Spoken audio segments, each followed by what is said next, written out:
پھر حضرت آمینہ اور سب سے پیچھے حضرت ام ایمن، یہ 3 لوگوں کا قافلہ مکہ کی طرف روانہ ہوا۔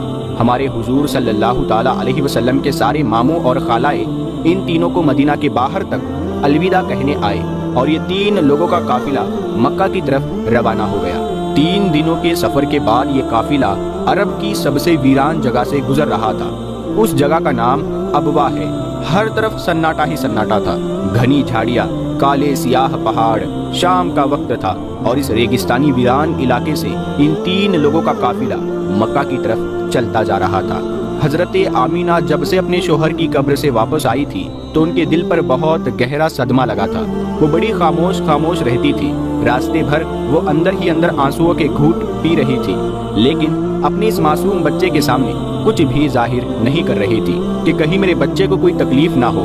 ابوا کے مقام پر پہنچ کر اچانک حضرت آمینہ کے سینے میں درد اٹھا اور انہوں نے حضرت ام ایمن کو فوراً بتایا کہ مجھے سینے میں درد ہو رہا ہے۔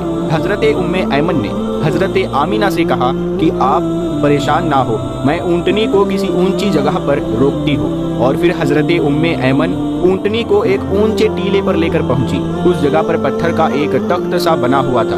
انہوں نے حضرت آمینہ کو اونٹنی سے اتار کر اس پتھر پر لٹا دیا۔ حضرت آمینہ کے بار بار سینے میں عجیب سا درد اٹھ رہا تھا۔ شاید انہیں اپنے شوہر کا غم بہت زیادہ ہو گیا تھا، اسی لیے انہیں دل کا دورہ آ رہا تھا۔ حضرت آمینہ بار بار اپنا سینہ پکڑ رہی تھی اور درد کو روکنے کی کوشش کر رہی تھی، لیکن قدرت کو کچھ اور منظور تھا۔ ہمارے حضور اپنی امی کو گھبرائی ہوئی نگاہوں سے دیکھ رہے تھے۔ وہ سمجھ نہیں پا رہے تھے کہ میری امی کو کیا ہو رہا ہے۔ حضور صلی اللہ تعالیٰ علیہ وسلم کی عمر اس وقت صرف 6 سال تھی۔ آنکھوں میں آنسو بھرے ہوئے تھے، دل گھبرا رہا تھا اور بار بار ہمارے حضور اپنی امی سے کہہ رہے تھے کہ امی جان، آپ مجھ سے بات کیوں نہیں کر رہی ہو؟ آپ خاموش کیوں ہو؟ مجھ سے بات کرو میری ماں۔ حضرت ام ایمن حضرت آمینہ کے ہاتھ پیر دبا رہی تھی اور ان کے سر پر ہاتھ پھیرتے ہوئے کہہ رہی تھی کہ اے آمینہ، ہمت رکھو، تمہیں کچھ نہیں ہوگا، تم بالکل ٹھیک ہو جاؤ گی۔ لیکن حضرت آمینہ سمجھ چکی تھی کہ شاید اب جانے کا وقت آ چکا ہے۔ حضرت آمینہ درد کی وجہ سے بار بار اپنی آنکھیں بند کرتی اور کھولتی۔ حضرت آمینہ آنکھ کھول کر اپنے اس 6 سال کے بچے کو دیکھتی اور دل ہی دل میں سوچتی کہ اب میرے اس یتیم بچے کا کیا ہوگا؟ میرے بچے نے اپنے باپ کا سایہ تو دیکھا ہی نہیں اور اب میں اسے چھوڑ کر جا رہی ہوں۔ نہ بہن ہے نہ بھائی ہے، میرا بچہ اب کس کے سہارے جیے گا؟ حضرت آمینہ درد کی وجہ سے بار بار اپنی آنکھیں بند کر لیتی، لیکن ہمارے حضور صلی اللہ تعالیٰ علیہ وسلم اپنی امی کو ہلاتے اور روتے ہوئے پوچھتے کہ امی جان، آپ کو کیا ہو رہا ہے؟ شاید ہمارے حضور بھی کچھ سمجھ چکے تھے، لیکن پھر بھی 6 سال کا بچہ کیا جانے کہ اس کی ماں کو کیا ہو رہا ہے۔ آج تک ہمارے حضور صلی اللہ تعالیٰ علیہ وسلم نے کسی کو مرتے ہوئے نہیں دیکھا تھا۔ آخر حضرت آمینہ نے موت سے کچھ سیکنڈ پہلے سارا زور لگا کر اپنی آنکھیں کھولی اور اپنے 6 سال کے بچے کے سر پر ہاتھ رکھتے ہوئے کہا کہ بیٹا پریشان نہ ہونا، اب میں جا رہی ہوں، لیکن ساری دنیا کو ایک ایسا بچہ دے کر جا رہی ہوں جو ساری کائنات کو روشن کر دے گا۔ اتنا کہہ کر حضرت آمینہ نے حضور صلی اللہ تعالیٰ علیہ وسلم کا سر اپنے سینے پر رکھ لیا اور اپنی آنکھیں بند کر لی۔ حضور صلی اللہ تعالیٰ علیہ وسلم نے محسوس کیا کہ میرے امی کی کوئی آواز نہیں آ رہی، تو سر اٹھا کر دیکھا تو حضرت آمینہ کی وفات ہو چکی تھی۔ ہمارے حضور صلی اللہ تعالیٰ علیہ وسلم اپنی امی کو ہلا رہے تھے اور کہہ رہے تھے کہ امی جان اٹھو، مجھ سے بات کرو، میں آپ کے بغیر کہیں نہیں جاؤں گا، میرا مکہ میں آپ کے سوا کون ہے؟ ہمارے حضور صلی اللہ تعالیٰ علیہ وسلم روتے ہوئے اپنی امی کو اٹھا رہے تھے اور حضرت ام ایمن بار بار ہمارے حضور کو دلاسا دے رہی تھی اور کہہ رہی تھی کہ بیٹا تمہاری امی ہم سب کو چھوڑ کر جا چکی ہے، وہ اب کبھی واپس نہیں آئے گی۔ ہمارے حضور صلی اللہ تعالیٰ علیہ وسلم اپنی امی سے لپٹ کر رو رہے تھے اور ام ایمن سے کہہ رہے تھے کہ خالہ جان، میری امی اٹھ کیوں نہیں رہی؟ وہ مجھ سے بات کیوں نہیں کر رہی ہے؟ میں اپنی امی کے ساتھ مکہ جاؤں گا، میرا ان کے علاوہ کون ہے؟ دوستو، وہ کیا ڈراؤنا منظر ہوگا کہ مکہ مدینہ کی آبادی سے بہت دور سنسان علاقے میں 6 سال کا بچہ اپنی ماں سے لپٹ کر رو رہا ہے اور اپنی ماں کو مرتے ہوئے دیکھ رہا ہے۔ شاید اس دن آسمان کے فرشتے بھی رو دیے ہوں گے۔ اس وقت ہمارے حضور صلی اللہ تعالیٰ علیہ وسلم کے پاس صرف حضرت ام ایمن تھی جو کہ گھر کی نوکرانی تھی۔